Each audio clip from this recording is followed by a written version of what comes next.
बऱ्याच ठिकाणी आता चर्चा सुरू झालेली आहे की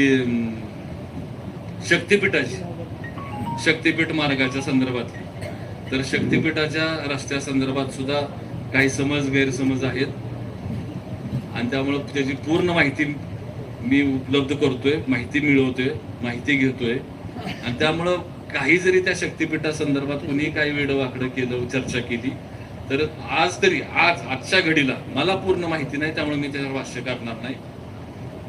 ती माझ्याकडे येते, संध्याकाळपर्यंत माहिती येते. आता मी ह्या मिनिटाला भाषण करणार नाही. पण मला एक उदाहरण म्हणून सांगायचंय. झालं काय, कोरोना ज्यावेळेस सुरू झाला, लॉकडाऊन सुरू झालं आणि लॉकडाऊन सुरू झाल्यानंतर 3 दिवसात कोणीतरी सोशल मीडियावरती बातमी फिरवली की कोंबड्यांमुळे आणि अंड्यांमुळे कोरोना होतो. जग त्याच्यावरती अभ्यास करतंय की कोरोना होतो कशामुळं आणि ह्या सोशल मीडियावरच्या पट्ट्याने सांगून टाकलं की कोंबड्यांमुळं कोरोना होतो म्हणून. शेतकऱ्यांनी कोंबड्या जाळल्या, पुरल्या, अंडी फोडून टाकली, नुकसान झालं शेतकऱ्याचं. आणि परत 6-8 महिन्याने कुणी तर सांगितलं की कोंबड्या खाल्ल्या की कोरोना बरा होतो. अरे काय उद्योग आहे. त्यामुळे हे मला सांगायचे आहे की अफवांवरती विश्वास ठेवू नका.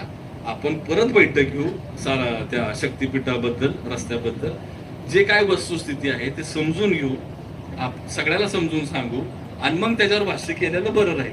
नाहीतर इकडून जाणार आहे, तिकडून जाणार आहे, जमिनीच्या वरनं 20 फूट जाणार आहे, त्याला काय म्हणायचं, त्याला सर्व्हिस रोड नाहीच, त्या असे काही चर्चा ऐकायला मिळाल्या. माझ्याकडे तक्रारी आल्या, निमगावकर माझ्याकडे आले होते, त्यांनी मला सांगितलं, म्हटलं माहिती घेऊ आणि मग ह्याच्यावर चर्चा करू, मग भाष्य करू.